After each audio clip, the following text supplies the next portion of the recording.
So now combine the two of those two thoughts. If your emotions, if your emotional intent can physically alter a substance that is physically separate and apart from you, okay, and that you and this are all made of the same thing, why it's not a great leap to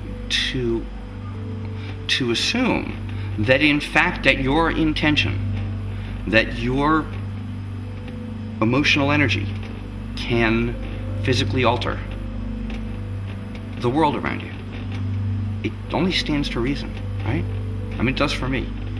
And it's funny because I have a couple sayings about that, because I have seen it happen now over and over again in my life. And so I have a saying, which, Momo, I just know you're gonna love this.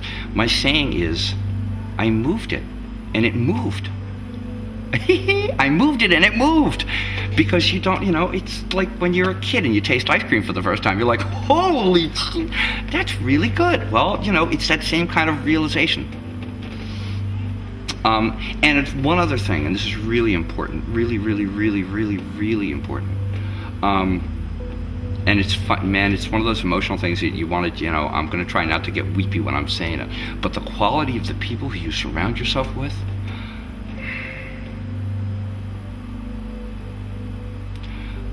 I have one other short story. I have a friend named Ted. Ted, if you're out there, I love you, brother. How you doing? And all of my life, I struggled with my music. I did lots of music for other people. I've sung and played instruments for them, blah, blah, blah. My own stuff, that kind of sat in the back, right? And I didn't really support it the way I did with other people's stuff. And Ted was somebody who I knew for a period of years. I used to play at jams with him all the time, and he said to me one day, hey, listen, I have this guitar, and let me lend it to you. You can play it, because he was a bass player. And apparently, what I found out during this time was he used to play guitar, and then he decided he really loved playing bass. And so, and to this day, he plays bass. Not as much as he should be, Mr. Anyway. But so he said, yeah, let me lend you this guitar and play it for a little bit. And so he lent me this guitar. And it is, for those of you Momo, I think you'll probably appreciate this. This is a Pensa Sur, right? It's a very special guitar. Those of you who know Dire Straits, Mark Knopfler, right here. So he lent me this guitar. And this guitar changed the way that I play guitar. It was different than anything I had ever played before. I connected with it. I literally, and I've been playing guitar since I was 9 years old, but it changed the way that I play guitar. So, so I don't know, 6 months go by, and he's like, hang on to it, because I'm not using it, right? So, one thing leads to another, and Ted is now going to marry my sister. And I met at the wedding rehearsal dinner, and so I'm sitting with Ted and my sister, and I said, so you listen, I got to get you that guitar back, because this guitar is gold-plated hardware, okay? These are handmade. Ted ordered this from Pensa Sur in New York. They made it for him, okay? This is not, you don't walk into Sam Ash and buy one of these, okay? These are special guitars. And so I said, I really have to give you this guitar back. And he says to my sister, this is actually kind of funny, but it's also very poignant, he said to my sister, now watch, I'm going to make him cry now. And I'm like, what the hell?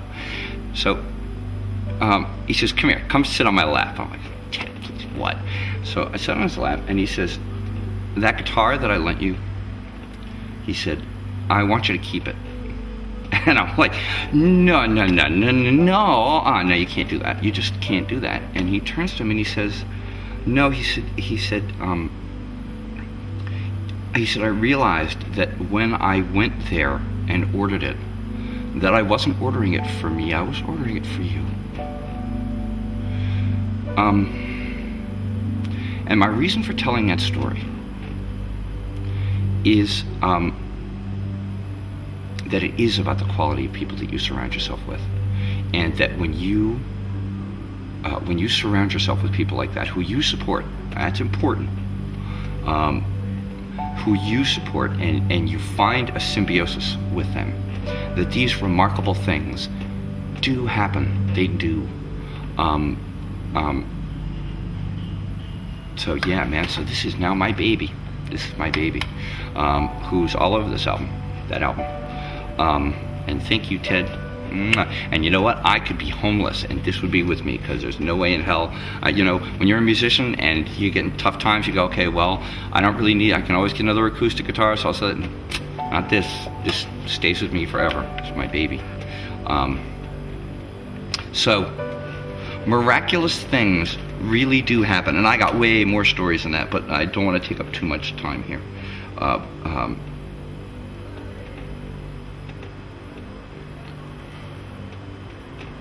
Momo is right. It works. It works. Belief in something better works.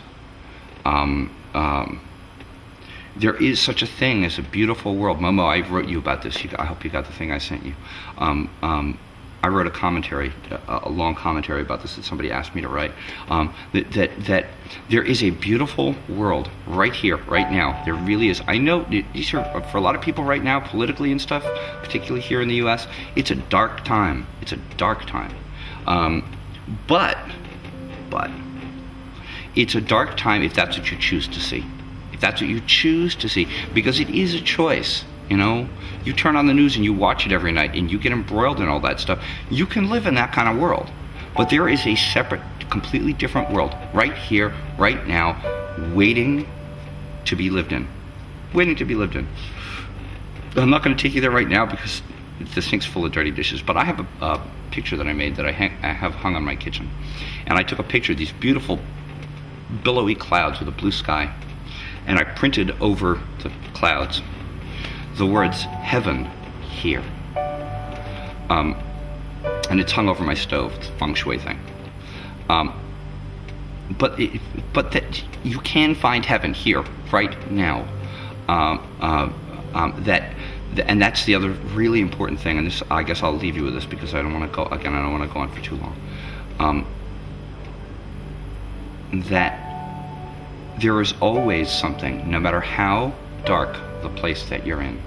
You can always find something to be thankful for, something to appreciate, and you can always adjust your awareness. You can always adjust your awareness. And I have to tell you, Momo, you changed my day, man. I only found you today, and I was in a really kind of a place. You know, I live alone, and I work alone. I spend a tremendous amount of time solitary, which is okay at work. You know, I mean, I think you do a fair amount of that yourself. I don't know for sure, but it seems that way from what you do.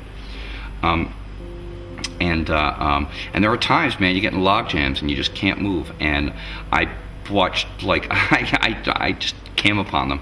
I came upon like 3 of your videos, and you turned my day around, man. You totally turned my day around. So I will close by saying, Momo, my brother, I love you, man. And peace, love, belief, good intent, and you all go forth and I don't want to say go forth and multiply. Go have a good time, and this world was put here for you to do and see and be all this great stuff. So yeah, man. And Momo, where's the next video already, huh?